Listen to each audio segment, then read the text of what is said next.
And welcome to another edition of the F1 News Show. My name is Cale Clinton. With me, as always, is my co-host Jackson Roberts. Jackson, we're officially through, bud.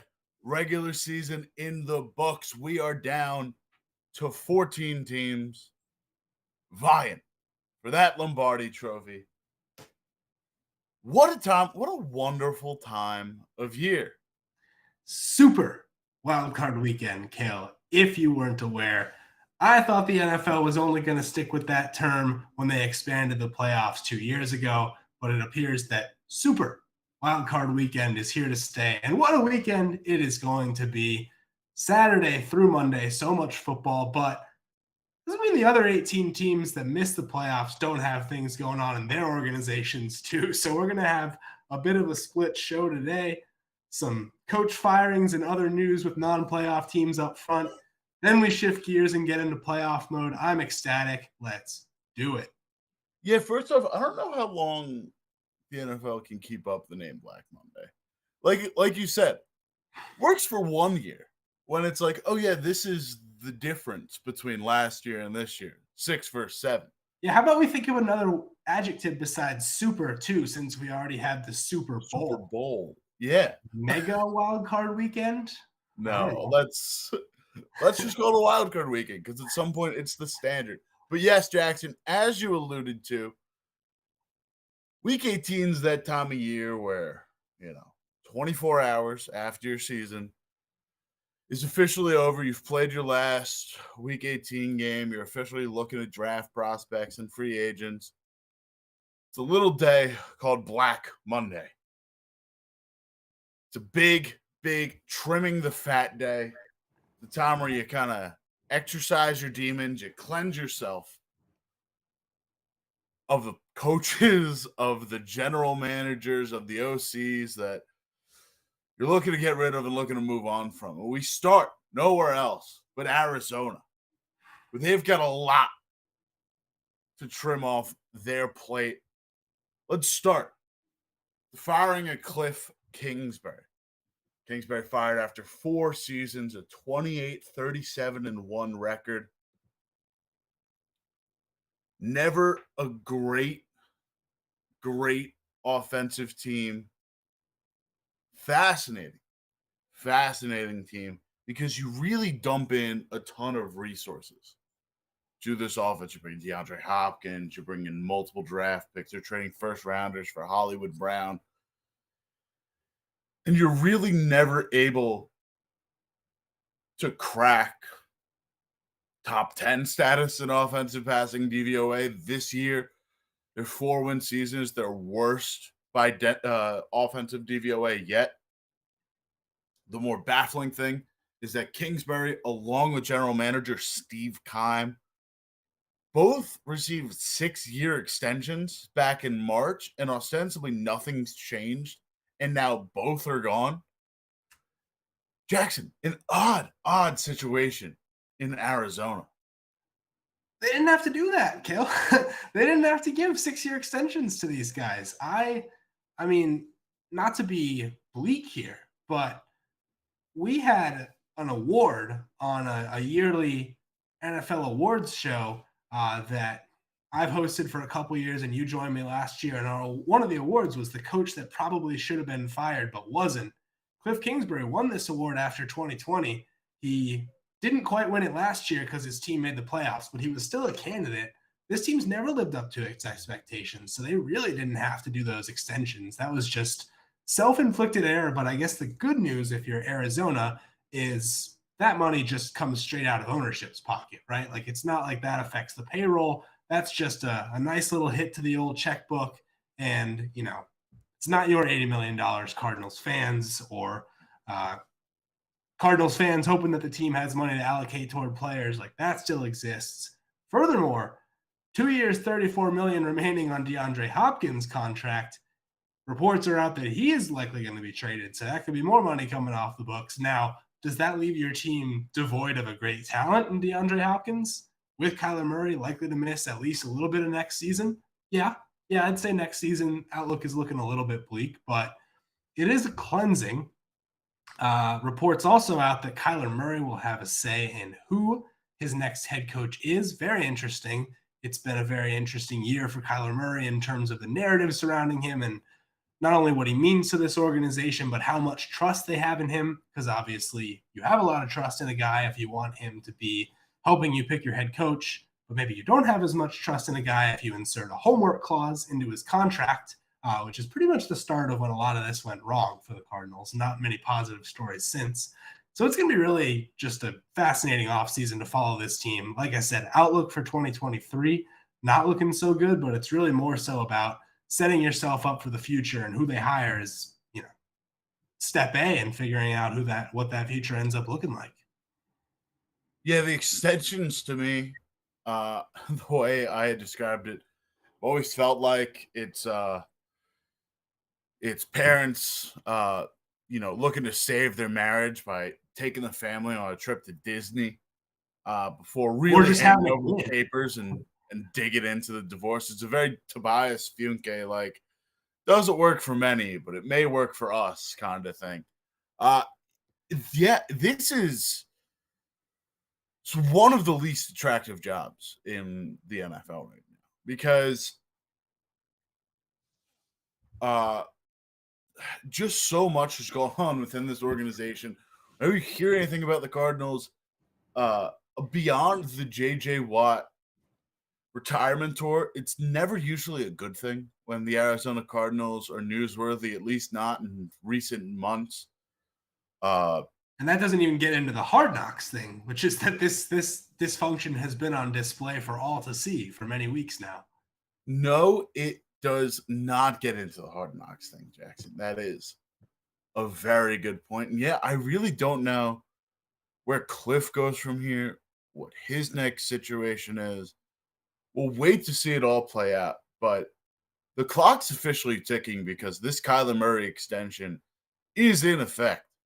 And it will be about like what, 50 mil a year, like 48 mil a year. Like it is one of the most lucrative quarterback contracts in the NFL, and you have a roster where you're looking to purge DeAndre Hopkins. Your tailor-made coach for Kyler Murray did not work out, and the GM constantly pumping draft picks and wide receivers and tight ends into this offense between Hopkins, Ertz, Hollywood Brown. He was also just fired. So it's open slate, and you're sitting behind a guy who needed a Call of Duty clause in his contract. Well, I mean, who's to say he can't, make the most of that and hire somebody who's really good at Call of Duty to be his new head coach? So galaxy brain thinking there. You're right, though, Cale. Kyler Murray can't get out of this contract until after the 2027 season. So you know that he's almost definitely missing time at the start of next season unless he has regenerative powers. But 4 more seasons after that, he is locked in. The cheapest of which is for $43 million against the cap. There's a $51 million season and there's a $55 million season. And then if he's still, playing really well at the end of that, they can keep him in 2028 for the low price of $46 million. But it's a thick contract. It is a we believe in you type of deal. And we're just going to have to see how much he earns that money and how much the Cardinals are able to maximize the talent around him with the remaining cap space they do have. Moving on down to Houston. Texans fire Lovie Smith after a 3-13-1 season. It's the second straight offseason now where the Texans have fired their head coach. Finished 28th in DVOA last year, 31st this year. They ended on a pretty strong note. Surprisingly, though, they have that big win over the Indianapolis Colts. Down the stretch, they're really starting to play. They were really starting to play some teams tough.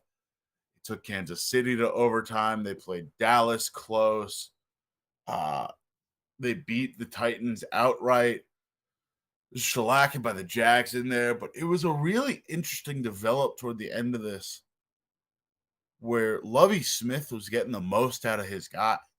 The win robbed Houston of that number 1 overall pick on a team that is looking to draft its next quarterback. Jackson, Houston, I understand that they have released themselves of the burden of Deshaun Watson, which marks a new era for the team. But I don't know who's going to do a better job right now than Lovie Smith.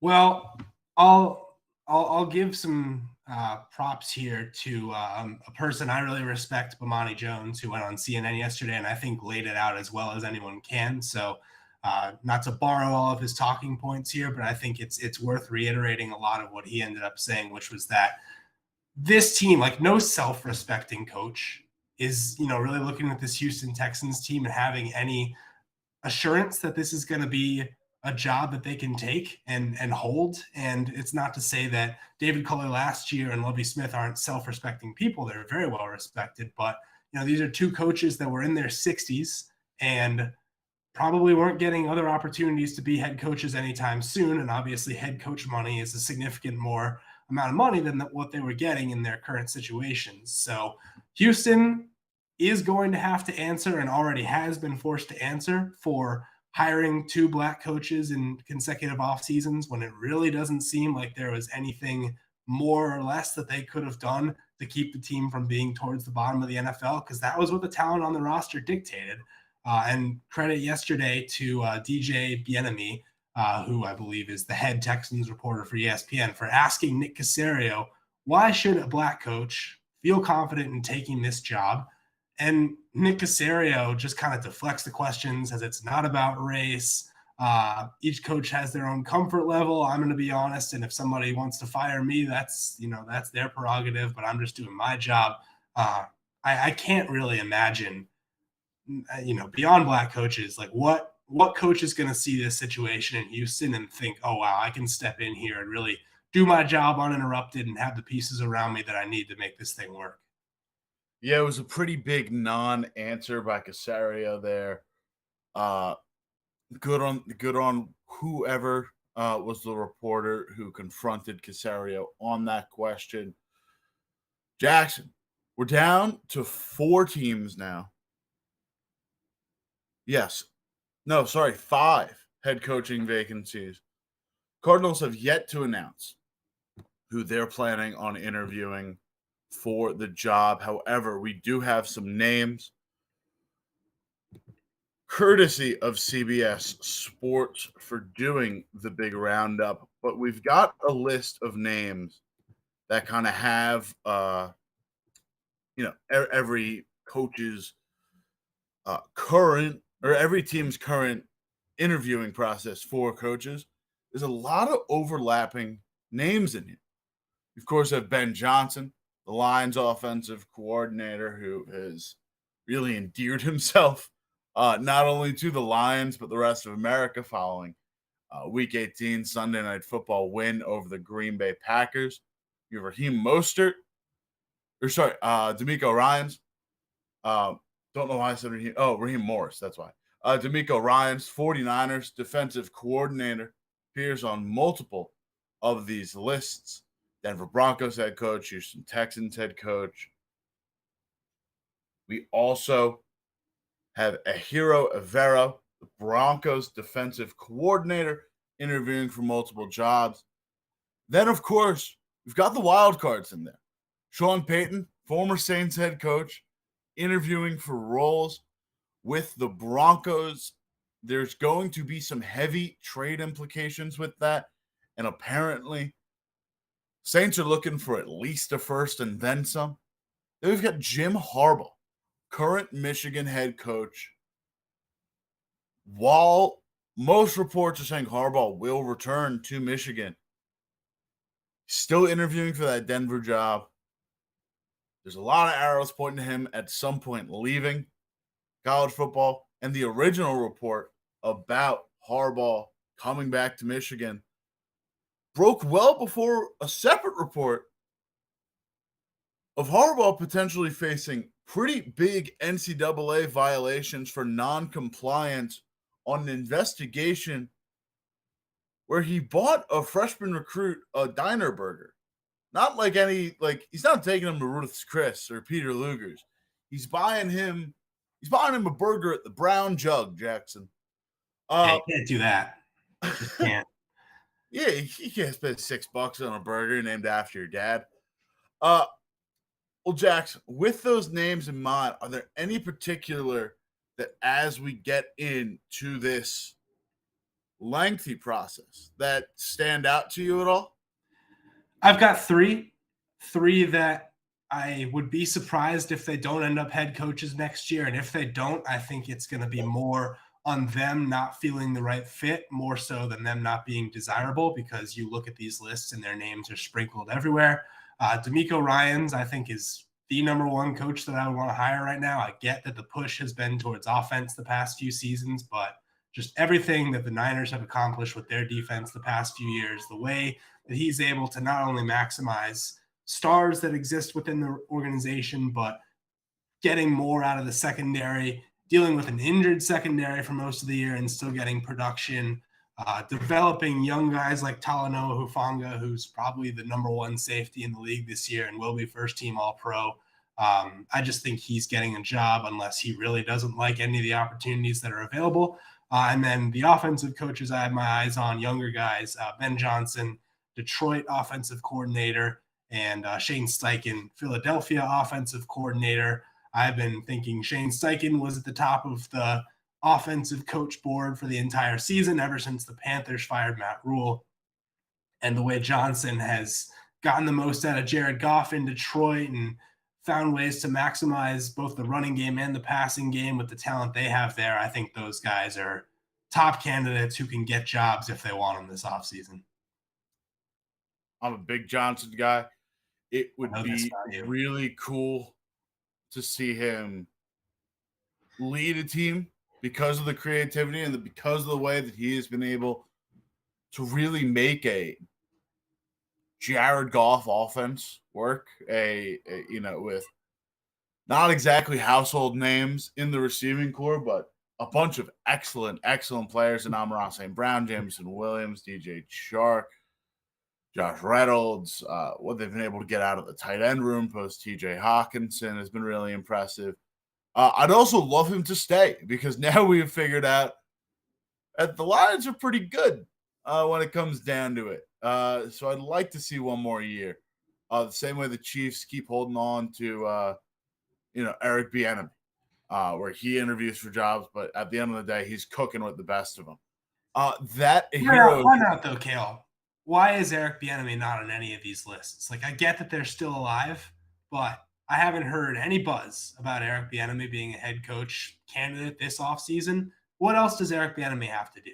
I mean, you saw what the Chiefs offense was able to accomplish with the loss of Tyreek Hill this year. Patrick Mahomes still lapping the league in DYAR, being the only 5,000-yard passer. Travis Kelce's coming close to breaking his own tight end receiving records. I get that those two guys are incredible talents who might be able to do that with other people at offensive coordinator, but come on. I mean, Eric Bieniemy deserves a head coaching job at this juncture, and I don't think it's a hot debate. I think he can be added to that list of mine for like 4 guys, that if we only have 4 vacancies, I'd like to see those 4 guys take the reins. I think this is probably the best year for Bieniemy to receive the buzz, if only because I think you could ignorantly do this, but I think you could write off in previous years and say like, oh, it's just talent. When you've got like F it Tyreek down there somewhere mentality with Mahomes, and you're doing so much stuff out of structure, than how much of the structure set by the head or the offensive coordinator and Bieniemy really matters. That being said, now we are in a post Tyreek era. We are in a reality where Mahomes is slinging it to Juju Smith-Schuster and Marquez Valdez-Scantling. We're getting 3 tight ends involved. We're on like 13 personnel now for the Chiefs. Like, we're doing some like way more fun, way more creative stuff, and you still have the best quarterback in football. You still have the best tight end in the last, probably decade since Pete Gronk. But now you look like a real offense with real relatable weapons. Like it's literally just being relatable. Like it's just like, okay, you got an offensive roster a little more akin to us. I think this should, in theory, give Bieniemy more praise. We've Well, got that's what they've done, right? Is they've built an offense that isn't not like they were always dependent on the home run ball, but they hit a lot of home runs, and that was how they scored a lot of points in Patrick Mahomes' first two breakout years, 2018 and 2019. This year, they just hit singles and doubles, and they do it efficiently, and they do it consistently, and they do it really without being, a massive turnover team. I get that Mahomes is, around the top 5 in interceptions, but he's not doing it at an outrageous rate. This team takes care of business in the red zone. They've always been one of the more creative red zone offenses, and that's been no different this year. And I get that people will say that Andy Reid is still the play caller, but when you've been around an Andy Reid for that long, that's the best preparation you're ever going to get to be a first-time play caller in this league. Absolutely. Jackson. Excuse me. It's not just head coaches that lost their job. There are some coordinators as well, most recent of which, Commanders OC Scott Turner. Ron Rivera revealed in a statement that he had spoken to Turner and had announced that the team would go separate ways. There's yet to be any sort of announcement on Rivera's future. There was some speculation on that leading into the last few weeks of the season. Turner and Rivera had been together for quite some time now. They'd spent a lot of time in Carolina. Most of Turner's tenure there as a quarterbacks coach before briefly taking over as an interim OC. After that season, Turner then followed Rivera to the Commanders to coach their offense. As a quarterback-centric guy, mixed results. 8 different quarterbacks started games in 3 years for the Commanders. We talk about a revolving door for some teams. That is a special level of turnover. Going from the latest of he came in with the late Dwayne Haskins as his starting guy, and then came all the way back around, went through multiple veteran retreads, traded for Carson Wentz, came back to another rookie in Sam Howell. Quite the lifespan there. Offense could never really get off the ground. Never got higher than 21st in the league in DVOA in his first 3 seasons. Jackson, it'll be interesting to see where this Commanders team goes because it is a team in transition. But we just had Any Given Sunday come out. The Commanders drop a trouncing of the Dallas Cowboys, and the offense looks okay. They got a lot of running back depth.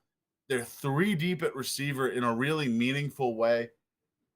Whoever ends up in this role is getting into quite the organization, to say the least, but they'll at least have a pretty good backbone of offensive skill position players. They will. I think this announcement was one of the more surprising, not just in that it was Turner being fired and no announcements regarding Rivera's future, but the fact that Rivera is announcing it himself, that Turner's the one fired.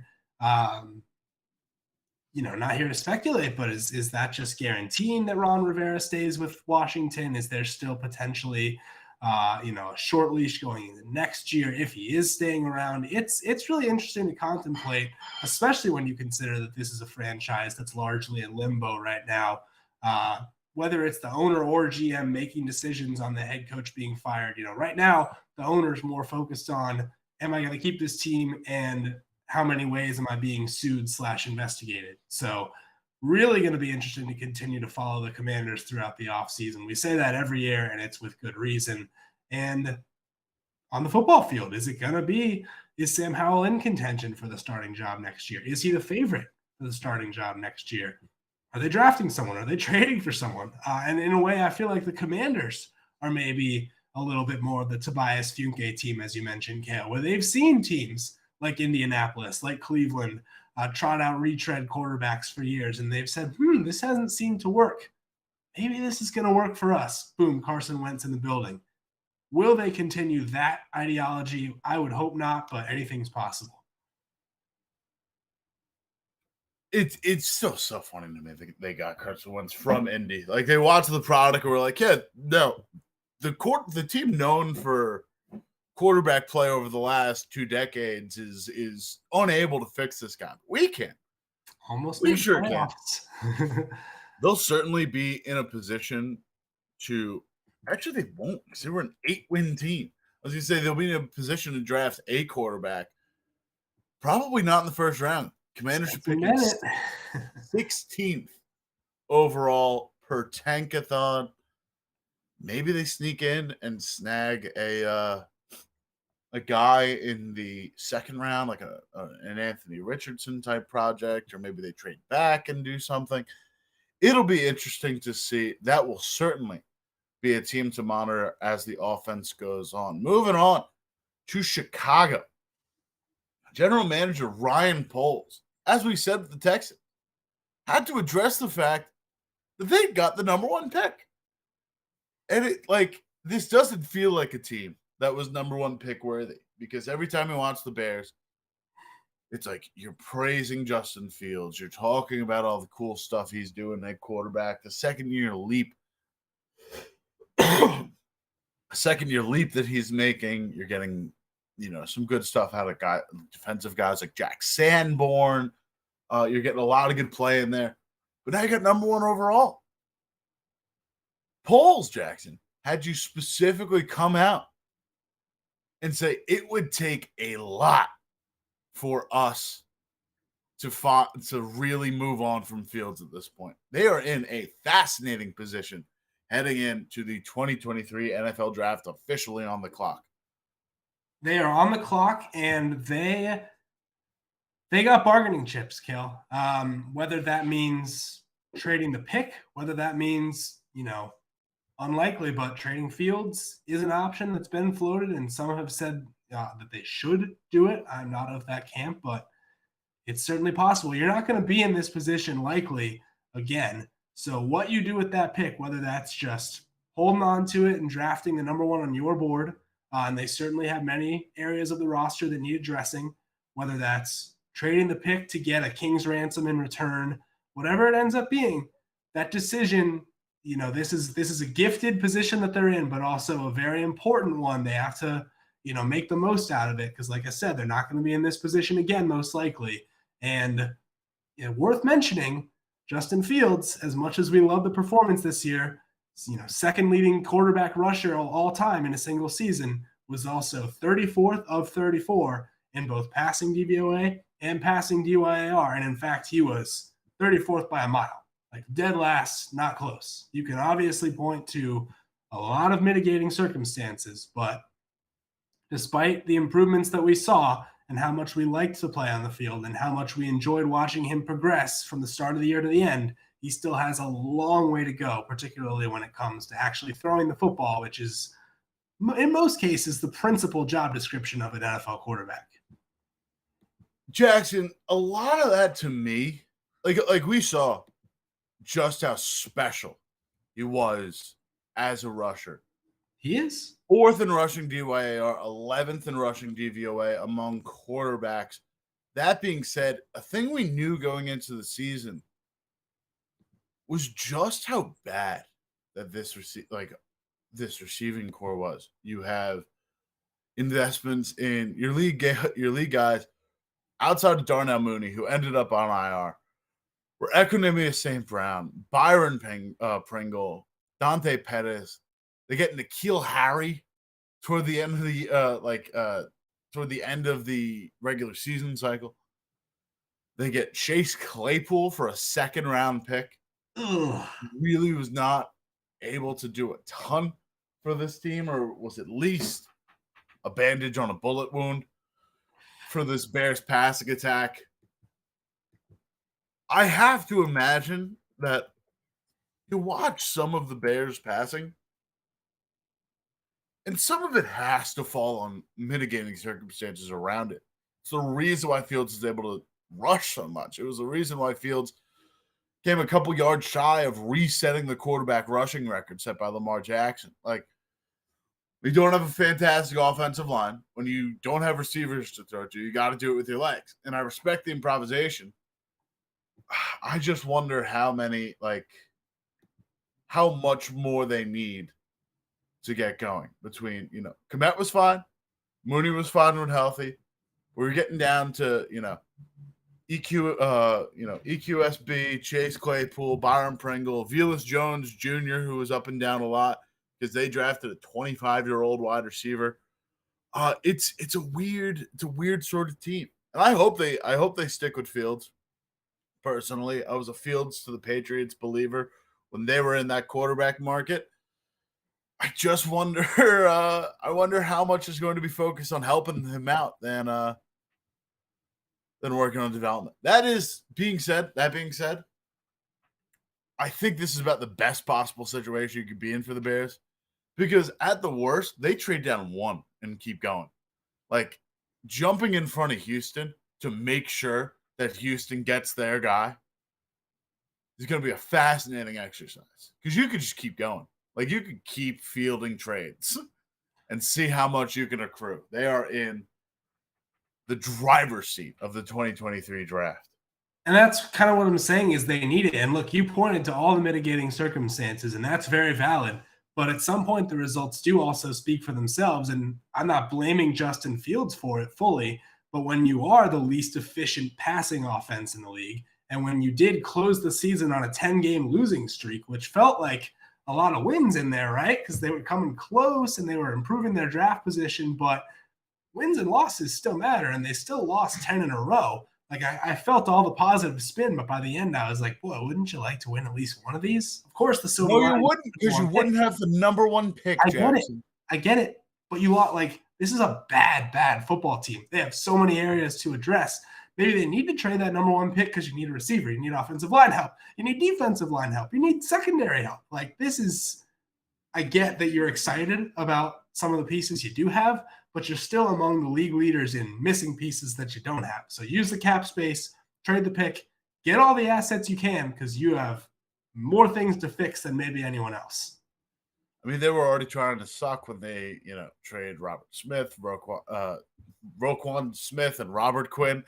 I don't know. I think it was best possible circumstance. I get what you're saying about when are they going to be turnover and the lack of production, but at some point you got to respect that this is best possible case where you're seeing genuine improvement out of your quarterback. You're seeing really, really positive flashes, and you're losing games on top of it, but you're playing those games very close. You could win those games if you wanted to, but you didn't want to win them because you wanted to get this kind of positioning in the 2023 draft. Respectfully, I might slightly disagree, just because they are in positions to win these games, and Fields is throwing game-losing interceptions against Atlanta, or they're giving up game-winning drives and missing game-winning extra points against Detroit earlier in the season. You don't want to get used to losing. I agree that this season worked out pretty well at the end, but I don't want to see them, losing games in this fashion again next year. I want them to be, winning some of these close games against bad teams late, and hopefully they can bring in the necessary pieces to do so. Wise man from Philadelphia once said, "Trust the process, Jackson." I hope you do the same. Moving on to Indianapolis. We got GM Chris Ballard addressing media after a fascinating season. I'm going back through 2020 season prediction stuff to, pull some highlights for the reel, or try and, do some reverse freezing cold takes exposed. Speaking of freezing cold takes exposed, a lot of us, our headliner for the 2022 season preview article at Football Outsiders was something along the lines of staff has faith in Matt Ryan and Colts. Most of I think it was actually not plurality, but majority of staff picks ran with Indianapolis to exceed their season, their preseason predictions. Ballard had to address the media and just say, sorry, we let you down. We absolutely let you down. And here's how in the future we're not going to let you down. Epic fails of 2022, Indianapolis Colts edition. This was a multi-sided, fascinating press conference. He had to go in so many different directions with it. First, he had to take accountability, say, I failed this season. This is what I did. I failed. Then he has to admit that their patchwork, no full-time, replacement year-to-year QB plan has been a failure. And then he had to go on to say, quote, I'll do whatever it takes in regards to the draft. If we think there's a player that we're driven to get that makes the franchise and the team better, that's what we would do. And then he has to also address the fact that his team hired a head coach that he wasn't really on board with midseason, an interim coach, mind you. But he said, I don't really know how this is going to come together. This is, he told Jim Irsay that this is a very uniquely difficult situation to put a coach in. But now he's got to treat that coach as a candidate for the full-time head coaching job. That coach has said, I want this job. I think I'm in, good stead to earn this job. And meanwhile, they were the dead last team in overall DVOA from start to finish. They were at negative 33.7 when Frank Reich gets fired, which is still dead last. But over weeks 10 to 18 with Jeff Saturday, they still dropped to 39.5%. So this is Hindenburg-y type stuff where the Colts are just as bad as it gets. And the record doesn't necessarily indicate there's 3 teams with worse records, but by our metrics, they were the worst roster, worst team, and worst put together in the league at the end of the season. And if we're talking about teams that have no plan at quarterback, they are number 1 on that list. No plan, and who knows how they're going to use this draft pick, but they got to do something. A1 on the list of teams that need a quarterback. I believe it was Mike Denier on our site who had written up the absolute collapse of the 3-pronged quarterback attack. Shout out Vince Verhey. That was Vince. Yes, sorry. Thank you for the correction. But between Ellinger, Foles, and Ryan himself, tough rot. They also had some additional things of Shaq Leonard had 3 different injuries that eventually shut him down. Jonathan Taylor constantly banged up. Full offensive line turnover is a very underrated piece of that. They also continue to just have 0 receiving weapons. I'd argue probably might be slightly worse than Chicago's. I think that's just because of a lack of name notoriety. Michael Pittman's better than anyone Chicago has, but other than that, they're duking it out pound for pound. Yeah. It's like Alec Pierce, not a household name, but not too bad. Let's continue. Campbell, it gets weird. Yeah. Let's continue on, though. Ballard does say he'll do whatever it takes. If there's a player we're driven to get that makes the franchise and the team better, that's what we would do. Sure, yeah. You get the good players you avoid, and you avoid/cut the bad ones. Great game plan. You say the stopgap thing isn't working. We all knew that, but at least you're finally willing to admit it. Let's move on. A fascinating scenario is brewing in Los Angeles as Sean McVay mulls retirement, or just at least is stepping away. Jordan Rodriguez, The Athletic, had a fascinating piece about the inner psyche of McVay following a season of descent from the top of the mountain after winning a Super Bowl in 2022. A big step back this year. Talking about it's not really a burnout thing. It's not really a, spend more time with the family thing. He's had an exhausting year with some additional family stuff. Rodriguez brings up his wife. His wife is native to Ukraine and cites the war, said some additional things like the loss of his grandfather. But while the decision hasn't been made yet, Jackson, he's actively telling his staff there are no restrictions when it comes to interviewing for other jobs or pursuing other work. He's pretty much given the organization the green light to look elsewhere this offseason, given the indecision. One person who's already taken up that mantle, Rams offensive coordinator Liam Cohn, announced that he will be returning to Kentucky. The news broke, Jackson, almost immediately following the Thursday Night Football Baker Mayfield win on Amazon. Cohen had previously coached with Kentucky in 2020, transitioned from quarterback to coach to accepting the job at Kentucky to be their OC and quarterbacks coach, came back for the Rams job in February, now accepted the job mid-season. What do you make of the whole McVay situation right now? I mean, we already had a little bit of a discussion about just the future of the Rams, but it really seems like it snuck up on us in that we were having the conversation last offseason about whether or not Sean McVay might step away at the top of the heap.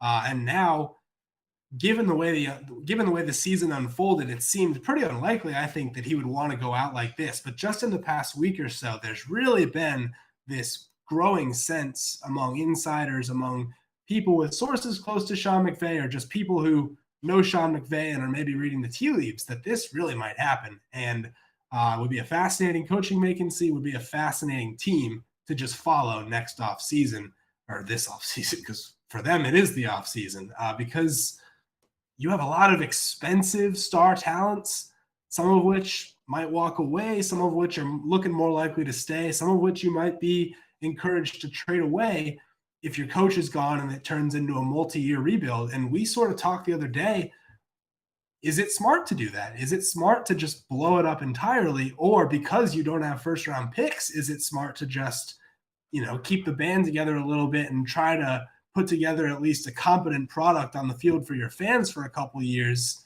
and start to do work around the margins and then go into the multi-year rebuild? It's really like, I know we've had this conversation elsewhere and don't need to fully pick it up again, but I really don't know what direction the Rams are going to go. And I sort of feel like there's going to be less change outside of McVay potentially than people are maybe anticipating. I understand where you're coming from, but if he's telling his whole coaching staff they can interview for jobs elsewhere, and the Rams defensive coordinator, Raheem Morris, is on a lot of job lists, as I mentioned, or at least he's at least on multiple. But the reports last year when McVay was mulling retirement coincided with Aaron Donald saying he was thinking about retiring, and he basically said, if Sean's back, I'm back. Matt Stafford has specifically said he will return for the season, and he's pretty adamant about that. I think no matter what, he confirmed the reports even amidst the McVay news, which I think is really interesting because, Jackson, I do think they might just say, hey, Matt, you want to, get a trade or something? I think they might do it with Ramsey too, because at some point, if you let McVay walk, and if you're letting coaches walk, then McVay announces retirement, then Donald says, if McVay is gone, I'm gone. You're really left with an odd roster. And you can see a world where, maybe they ask Stafford if he wants to go to a contender and try and trade for a team, and they get this out of the way before the league year starts, and guys like Derek Carr and Aaron Rodgers all become immediately pursued. You try and get into that mix to recoup some draft capital. You move on, one of the top 5 cornerbacks in football, and you just try and, the way they said F them picks to artificially extend the Super Bowl window, I think they can just say, not F these players, because I think they're honestly doing them a sign of respect by letting them go where they please, or at least seek opportunities elsewhere the way McVay has done for his coaching staff. But just expedite this rebuild process by really stacking the cupboards really quickly. It's not a confirmed thing, but I'd be fascinated to see it happen. Well, see, I wouldn't be surprised if any of that happens, but I sort of have this feeling what are you really going to get for, expensive, not old, but, aging players like a Matt Stafford, or even if Jalen Ramsey's not aging, he's certainly, been a little bit up and down with the performance, certainly on the up as the season was ending, but also gave up a lot of yards and touchdowns this year. Are you going to get the return that you want for those guys, or is it better to just keep them around? I think it is a factor that the Rams have this still shiny new $6 billion football stadium in a very transient football season that doesn't have a long-term loyal fan base. If you're going to trot out a team that's going to go 3-14 next year, what incentive is there for the season ticket holders to keep the tickets, rolling in? So I'm fascinated to see, because I think that's more of a factor than we, maybe are considering in whether or not the Rams are going to try and, at least be respectable next year or not. Jackson, it's the Rams, not the Bills here. They are in a city where they usually just fill up with opponents anyway. And I get what you're saying. The tickets will sell. SoFi is a destination stadium. I wouldn't worry about But do you want it to be 95% opposing fans? There was momentum there for a little bit in that, the Rams were certainly more so LA's team than the Chargers. And even if it wasn't a loyal fan base, you'd catch a lot of celebrities in the crowd on any given week. And, there would be at least some enthusiasm for the Rams. Do you really just want to become the 2017 Chargers in the soccer stadium where it's 95% opposing fans? I don't think that's what they want. I don't think that's what, a team like that really spearheaded this LA development, brought in the second team to share the stadium with, spent billions of dollars. I don't think that's what Kroenke wants. Jackson, if one LA team if it can happen to one LA team, it can happen to you. And I think they have a process where if they do decide to tank, it would probably be easier to explain 2 years of really bottoming out and getting some guys to bring, jersey sales up and whatever. If you're taking that angle, then 5 years of mediocrity and trying to recover from the fact that you don't have first round picks and doing all this stuff. It'd be very interesting to see. Let's go back to coaching firings though. Tennessee Titans, after firing their general manager mid-season, they make some heavy cuts. 4 assistants, including offensive coordinator Todd Downing. Interesting sort of development for the Titans. Downing kind of got stuck in limbo where Arthur Smith leaves. There's 2 years of top 10 play under Smith. Downing takes over the job, pretty much tries to run the exact same playbook as Smith without the sort of, intricate knowledge of the system. They go 20th and 21st in their 2 seasons. One of those comes with A.J. Brown as the star receiver that you're looking to build around the wide receiver 1. You bring in Julio Jones as well. That doesn't quite work. Now you say, let's just not do let's not do the A.J. Brown thing. Let's recoup our losses and not pay him and get a pick for him. Let's draft a A.J. Brown lookalike that's a little injury prone. Let's try and sign Robert Woods. And let's see how that works. Spoiler alert, it doesn't work as well.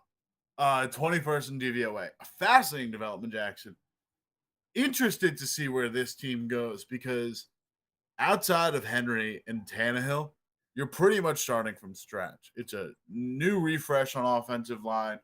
You've got Treylon Burks in the building. You've got Robert Woods signed to long-term deals. But outside of that, you've got former undrafted free agent Nick Westbrook-Akine. You've got a Chester Rogers in there supplementing stuff. Anthony Ferkser is your lead tight end. That's not true, but whatever. Not Anthony Ferkser. Who's the tight end? Is it Hayden Hurst? Is it just Okway another long-haired tight end? Okway Boonham and Austin Hooper are both there. Austin Hooper. That's it. It's Austin Hooper was the one I was thinking of. But a fascinating place for this Titans team to go in a post-Downing world, Jackson. Yeah, and I want to highlight that the offensive line firing and the secondary firing as well. It's we are really cleaning house here. We acknowledge all the places that our team is deficient. We're firing them all. It's kind of a pivotal move, I think, at least for Mike Vrabel to be I'm cleaning house. Some of these were my guys, and really it's my team, and I want to lead them in the direction that I want. Because a losing streak of 7 in a row to close out the season and just coughing up a gigantic division lead. While it doesn't necessarily mean that Mike Vrabel's on the hot seat, it certainly raises questions about, how sustainable is this thing that we've built? How much do we need to rebuild? And, this team's also looking for a GM now. So there's a lot that's on the table for Tennessee this offseason in terms of the direction that they want to take their infrastructure and how that trickles down to the way the roster gets constructed. Because, like you said, it's a little bit barren, especially on the offensive side of the ball. I mean, how many more years can you keep doing the Derrick Henry is our number 1, 2, and 3 options? How long does it take before you spend premium assets on bringing in receiving help, premium assets on a long-term quarterback who, you think can develop into one of the best in the league instead of just, consistent B in Ryan Tannehill. Like there's a lot. I think Tennessee's an underrated team where there's a lot of questions to address because we've gotten used to them kind of being this marker of consistency in a bad division. This is them saying, I think, it's time to reassess, reevaluate, and blow it up a little bit. Moving on to Cleveland. Browns fired defensive coordinator Joe Woods. Bit of a baffling season by the Cleveland Browns that finishes 29th in defensive rushing DVOA. A outright downgrade from the last season that this team had, 20th in points allowed. And you look at the star power on this roster, Jackson. You got Myles Garrett, Grant Delpit, Denzel Ward. You got some young guys in the mix that you're trying to replenish the draft cupboards with, starting with guys like JOK. You've got Jadeveon Clowney on the roster. What happened here? A lot. Firstly, before I get into that, I see 2 cents popping off in the YouTube comment section about the Buffalo Bills. Hang in there. We're coming to the Buffalo Bills at the end of the show. And I just wanted to say I love when people hop in our comment section. Keep it coming, and we will address comments in due time because that is certainly one of our favorite parts of the show. But getting back to Cleveland for a moment here. This is maybe not a surprising one, but certainly one where when you think about all the marquee talent that Cleveland has on the defensive side of the ball, when that is like premier top 5, edge rusher, depoy candidate year in, year out, Myles Garrett, whether that's, sneaky, like we said, all pro candidate and Grant Delpit at the safety position. Like this team has no excuses to be middling to bad on the defensive side of the ball, especially when it comes to stopping the run where they were abysmal all season long, 29th rated run defense per DVOA. This team has to be, if not led by their defense, at least like right in it in terms of the better defenses in the league. And I think this firing says, we acknowledge that what we had on the defensive side of the ball this year was not acceptable. Time to like really take all the talent we have and whip it into shape and be a team that has a scary defense that can, win us games instead of just an okay defense that can keep us in ball games. Last but certainly not least, Falcons defensive coordinator Dean Pease retires at age 73. Jackson, this was his 3rd retirement. Previously retired after a stint with the Ravens, hopped in a little bit more with the Titans for a second go around after a year off. This looks like his final swan song. There was a larger gap between the end of the Titans and the beginning of the Falcons run. Get 2 years out of him. Not really a ton of improvement, but a 2-time Super Bowl champion. Wishing Pease the best in his retirement. It'll be interesting to see. I don't like defaulting to that, but it'll be very interesting to see where the Falcons go from here. It wasn't quite an improvement, but last year, Jackson, the Falcons were so consistently gashed as a defense that sort of anything felt like an improvement. You got AJ Terrell in the building, got some interesting pieces in there, a lot to rebuild.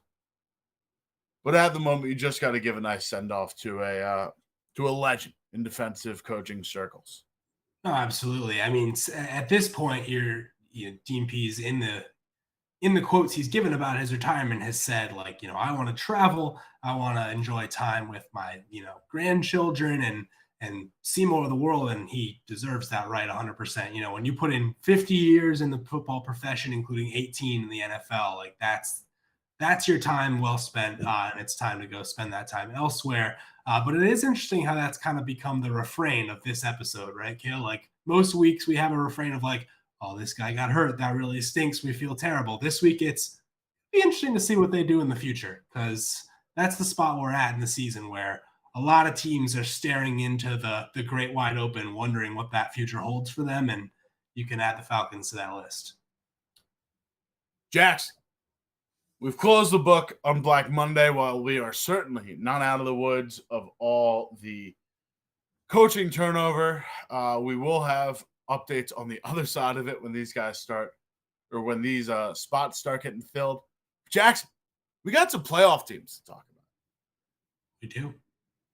Let's kick it off in Baltimore. We got some late breaking news. Lamar Jackson is likely out for the wild card game. According to ESPN's Adam Schefter, it was sort of an expected thing, but this likely officially confirms it.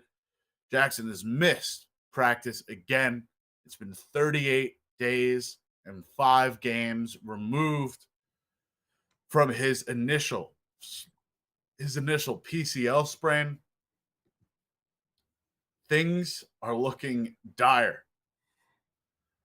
I would have to agree. I would have to agree with that assessment. Old Hetty in our YouTube comment section is asking, who's winning it all this year in your guys' opinion? I think we can rule out the Ravens if Lamar Jackson is not playing in this game. Maybe we can come back to that question at the end. I know that we, in the past, have shared opinions on who wins the Super Bowl, but we'll just keep that spoiler in our back pocket for the end of the show. But the Ravens have just been two different teams with and without Lamar Jackson this year. Like night and day, more so than any other team, any other player. Shout out to the head honcho, Aaron Schatz, for tweeting this out on Monday. Baltimore's offensive DVOA with Lamar Jackson as the starter, 15.9%, fourth in the NFL. Without him, negative 11.5%, 23rd in the NFL. It's the team that's scoring a little over 12 points per game with Tyler Huntley / who even started for them last week? Bad journalism, but I've already forgotten. Anthony Brown. There we go. You assume that in order for them to be at all competitive in this game, it has to be Huntley, but you never know. This is really going to kick off a fascinating season or off season of Lamar Jackson speculation because, if this was really like a bad injury and he was never able to recover from it, then I certainly understand that. But could there be an element of, I don't want to risk my body for this team, this group of wide receivers? Be hard to blame him if that was there. I wish I remembered the report of someone who had it was a guy talking about a player with regards to Lamar Jackson's situation who basically said, I tore my PCL I sprained my PCL in week 1. I only came back because my team is in the playoffs. I wouldn't be able to play otherwise, and I'd want a full off season of recovery. So even if Lamar rushed his comeback and forced it, there's probably a likelihood that you're not even getting like a player worth playing, for lack of a better term, to fit into that team. Jackson, speaking of impact players who are night and day comparisons with and without them on the field, the Baltimore Ravens have announced a 5-year, $100 million extension for linebacker Roquan Smith. It's a $20 million year deal. It's the highest ever for an inside linebacker, and the first time an off-ball linebacker has crossed the $20 million threshold. Gets into some very interesting territory when you think about, like you kind of gave the Lamar, non-Lamar splits. You can cut Baltimore's season pretty much in half with when they picked up Roquan Smith and when they didn't have Roquan Smith.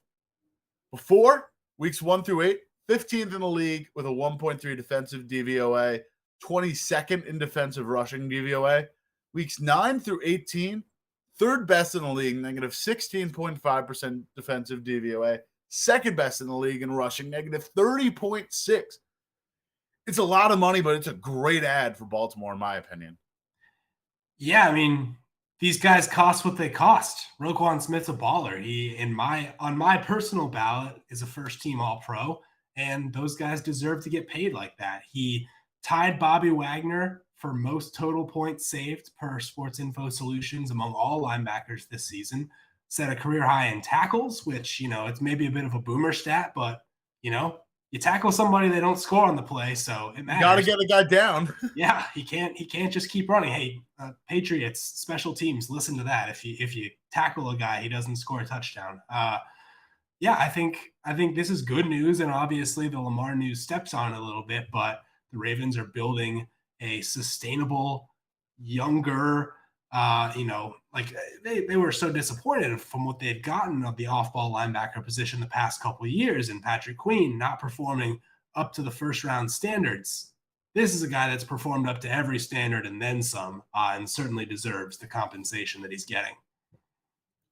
Absolutely. Let's move on to Los Angeles, where we've got some guys recovering from injury. Rashawn Slater has been activated in the 21-day window to return to practice. However, he is out Sunday against the Jacksonville Jaguars. Chargers are in a very interesting position because they played their guys week 18, and they played them a little too long. Mike Williams had to be helped off the field with alleged back spasms, but also couldn't walk to the bus after the game. Joey Bosa, who had just returned from injury, also back with injury. Let's stick with Slater, though, because this team could get healthier if they get past Jacksonville in the wild card round. Tore his bicep tendon in week 3, surprisingly also against the Jacksonville Jaguars.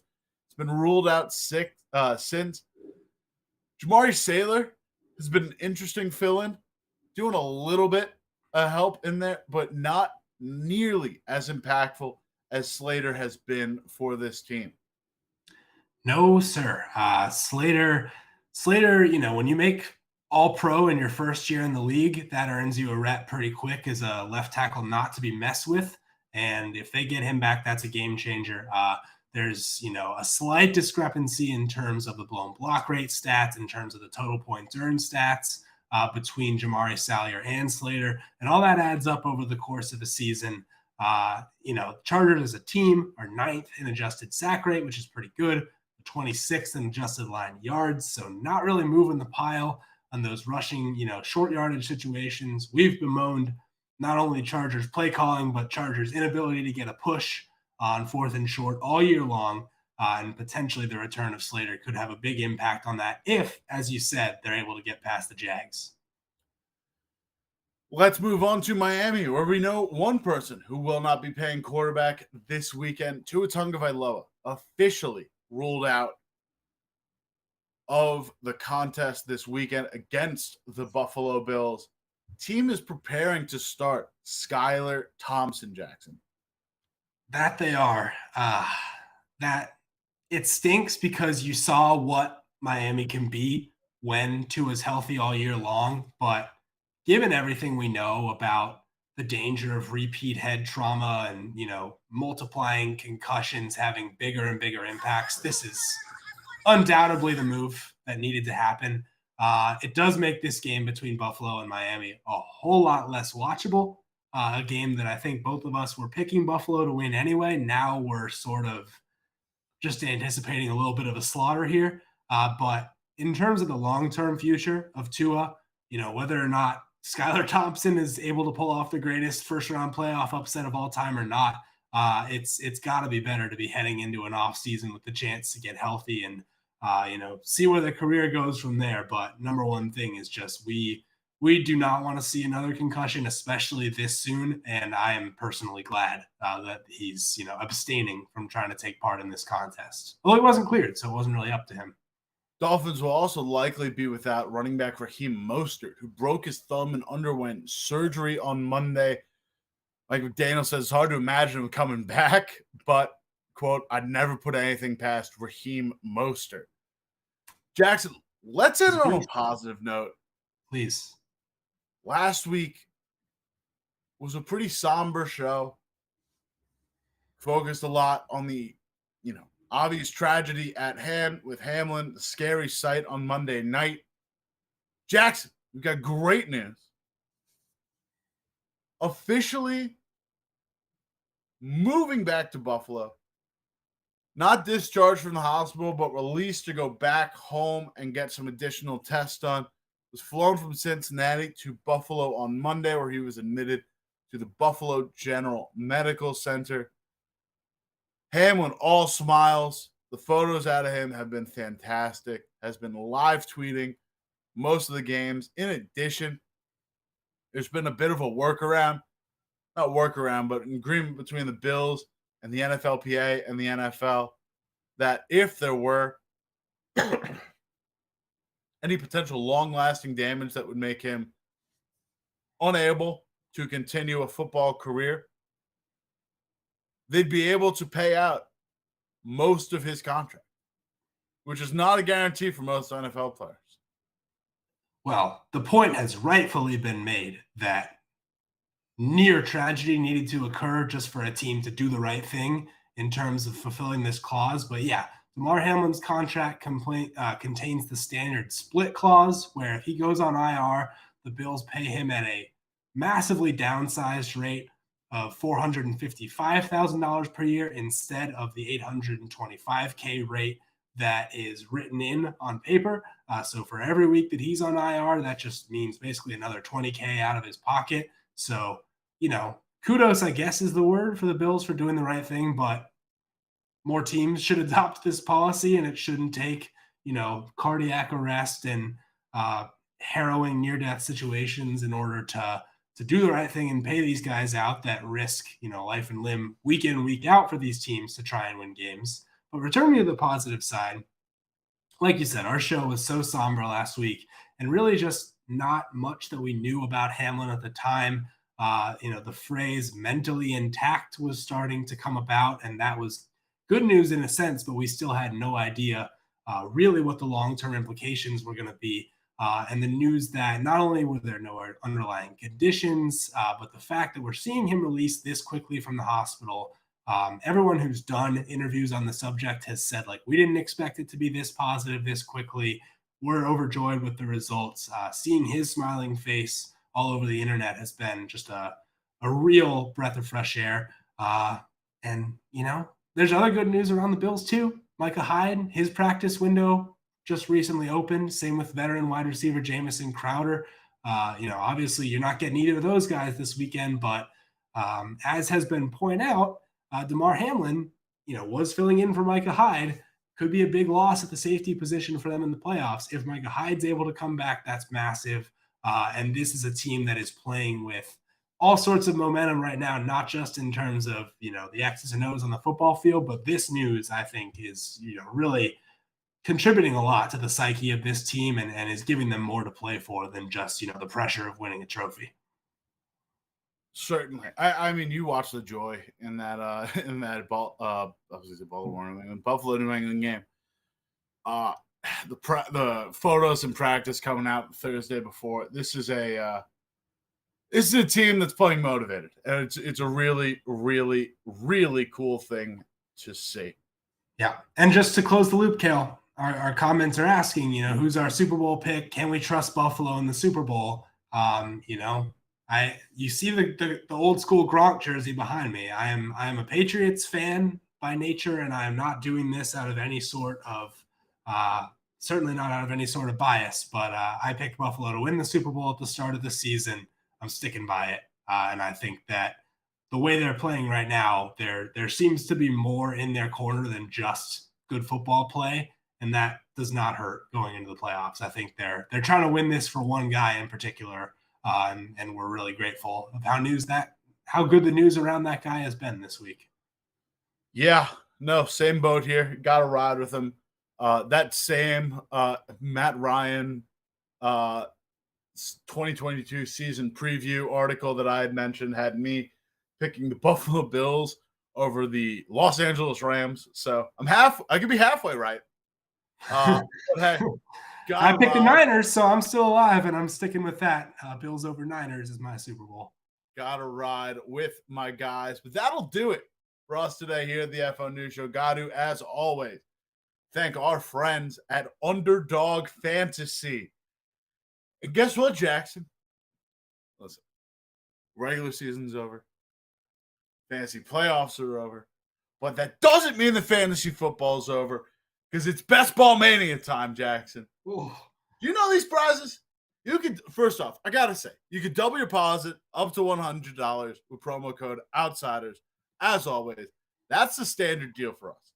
Double your first deposit up to $100 with promo code OUTSIDERS. Got to say that. The new news. It's Best Ball Mania, Jackson.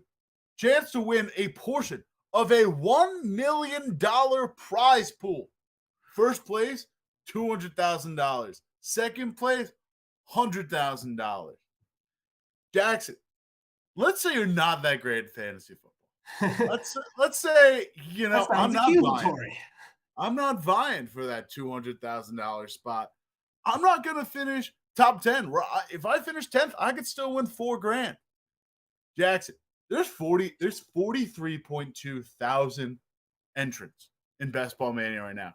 It's a $25 entry fee.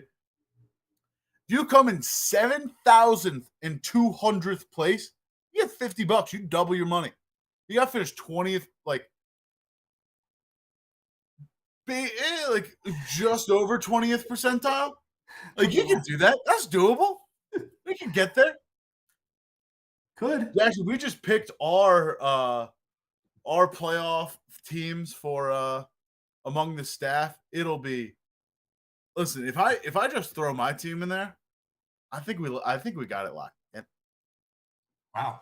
Cale's fantasy playoff team features the noteworthy accomplishment of not having two skill players or a quarterback from the same team, including some that face each other in the first round. So we'll see how that works out for him. I get it. Burning the candle at all ends. That'll do it for us here on the FO News Show.